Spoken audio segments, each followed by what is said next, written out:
Em uma pequena comunidade do interior de Wisconsin, nos Estados Unidos, a vida parecia seguir de forma calma e previsível. Era um lugar onde todos se conheciam, onde as famílias viviam há gerações e onde o inesperado parecia não ter espaço. Mas, por trás dessa tranquilidade, uma história sombria estava prestes a se revelar. Uma história que não apenas abalaria a cidade de Plainfield, mas também se tornaria uma das mais marcantes da história criminal americana. Essa é a história de Edward Theodore Gain. Ed nasceu em 27 de agosto de 1906, em La Crosse, Wisconsin, em uma família marcada por dificuldades e pelo controle rígido da mãe, Augusta. Extremamente religiosa, ela acreditava que o mundo estava tomado pelo pecado. Para Augusta, mulheres, com exceção dela própria, eram instrumentos do mal, e o contato social poderia corromper seus filhos. Assim, ela proibiu que Ed e seu irmão Henry fizessem amizades. O resultado foi uma infância solitária, marcada pelo isolamento e pelo medo constante do mundo exterior. O pai de Ed, George, sofria com o alcoolismo. A família vivia de forma simples, sem eletricidade ou encanamento, cuidando de uma pequena fazenda. As tensões eram constantes, e o ambiente em casa, carregado de rigidez e silêncio. Ed cresceu sem espaço para a autonomia, dependendo emocionalmente da mãe, que era ao mesmo tempo sua guia e sua prisão. Em 1940, a vida de Ed começou a mudar. Seu pai faleceu aos 66 anos, vítima de uma insuficiência cardíaca associada ao alcoolismo. 2 anos depois, Ed tentou alistar-se para a Segunda Guerra Mundial. Chegou a viajar até Milwaukee para realizar o exame físico, mas foi rejeitado. Um problema na pálpebra esquerda comprometia sua visão, e com isso a possibilidade de seguir uma carreira militar foi descartada. Ele voltou para a rotina da fazenda e da pequena cidade, vivendo de pequenos trabalhos. Consertava telhados, cercas, fazia reparos em casas e até atuava como babá de crianças da vizinhança. Era visto como alguém simples, prestativo, embora um tanto excêntrico, mas a sequência de perdas não pararia por aí. Em 1944, durante um incêndio em uma área pantanosa, seu irmão Henry morreu.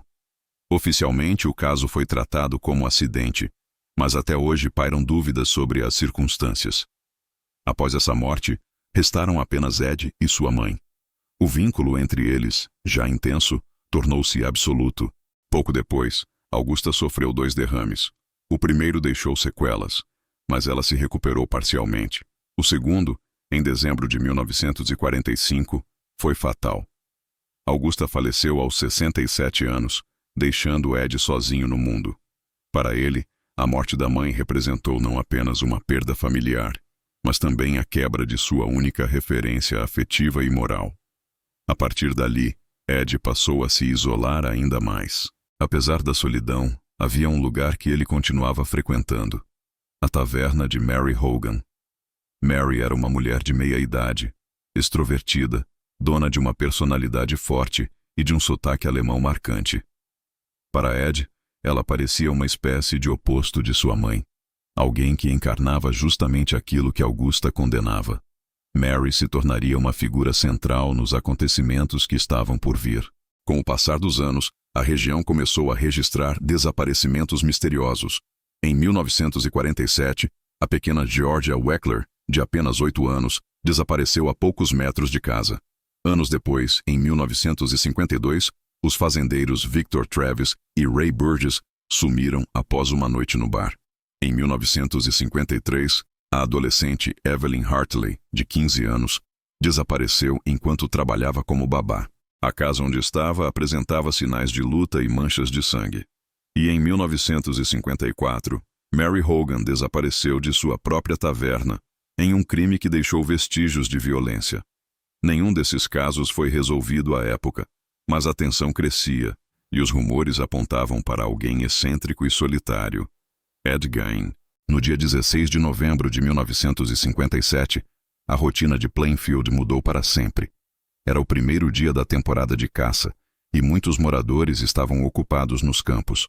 Sozinha em sua loja de ferragens, a viúva Bernice Warden, de 58 anos, atendeu a Ed, Horas depois, seu filho Frank estranhou encontrar a loja trancada, com luzes acesas e sinais de sangue. A caixa registradora havia sumido. Um recibo de venda de anticongelante, emitido no nome de Ed Gein, foi encontrado no local. Rapidamente, a polícia voltou suas atenções para ele. Ao ser questionado, Ed se contradisse várias vezes. Em um momento, deixou escapar uma frase reveladora. Ela está morta, não está? Esse deslize foi suficiente para fortalecer as suspeitas. A polícia seguiu até sua propriedade. O que encontraram ali ficaria marcado como uma das descobertas mais perturbadoras da história policial americana. Dentro da casa, sem eletricidade, os investigadores precisaram de lanternas para explorar os cômodos. O ambiente era caótico, pilhas de jornais, restos de comida, ferramentas espalhadas, sujeira acumulada. Mas, no meio da desordem, surgiam achados muito mais perturbadores. Objetos comuns haviam sido transformados em peças macabras. Havia cadeiras, tigelas e até luminárias confeccionadas a partir de restos humanos. Máscaras feitas de pele, cuidadosamente moldadas, estavam espalhadas pelo local. O que antes parecia apenas rumor entre jovens da comunidade agora se confirmava diante das autoridades. Ed foi levado para interrogatório. Diante das provas, confessou o assassinato de Mary Hogan, em 1954, e a morte de Bernice Warden. Alegou, porém, que o disparo contra Bernice havia sido acidental. Além disso, admitiu ter violado sepulturas em diferentes cemitérios da região. Disse que havia profanado 9 túmulos, retirando corpos ou partes deles para fabricar objetos. Em alguns casos, segundo seu relato, devolveu partes dos corpos aos caixões, tomado por uma estranha sensação de culpa. Exumações realizadas confirmaram parte de suas confissões. Durante os interrogatórios, Ed relatou detalhes de como escolhia os túmulos. Buscava mulheres que, de alguma forma, o lembravam de sua mãe. A figura de Augusta, mesmo após a morte, permanecia como eixo central de sua vida e de suas ações. Os psiquiatras que o avaliaram destacaram sua dependência emocional, sua imaturidade e os sinais de esquizofrenia. Embora apresentasse inteligência acima da média, sua capacidade de compreender a gravidade de seus atos e de conviver em sociedade era seriamente comprometida. O julgamento pelo assassinato de Bernice Warden teve início em 1968, mais de 10 anos após sua prisão. Ed foi considerado culpado pelo homicídio, mas declarado legalmente insano. A justiça determinou que ele fosse internado em hospitais psiquiátricos por tempo indeterminado. Ao longo dos anos, passou por diversas avaliações, todas confirmando a necessidade de sua permanência sob cuidados. Sua vida seguiu dentro dos muros institucionais, longe da liberdade, longe da comunidade que tanto havia marcado sua história. Enquanto isso, o impacto de seus crimes ultrapassou as fronteiras de Plainfield. Em 1960, o filme Psicose, de Alfred Hitchcock, inspirado livremente no caso, apresentava ao mundo o personagem Norman Bates, ecoando elementos da relação de Ed com sua mãe. Em 1974, Tobe Hooper lançou O Massacre da Serra Elétrica, outro clássico do terror com referências ao caso Gein. A partir daí, a imagem de Ed se transformou em mito cultural, alimentando produções, debates e lendas urbanas. Ed Gein permaneceu internado pelo resto de sua vida. Em 1978, foi transferido para outra instituição, já debilitado fisicamente. Em 26 de julho de 1984, aos 77 anos, faleceu em decorrência de câncer e insuficiência respiratória. Foi sepultado ao lado da mãe, Augusta, fechando o ciclo de uma vida marcada por isolamento, obsessão e tragédia. A história de Edward Theodore Gein continua sendo contada e recontada, seja em livros, documentários ou filmes. Mas, mais do que um enredo de horror, ela é também um alerta.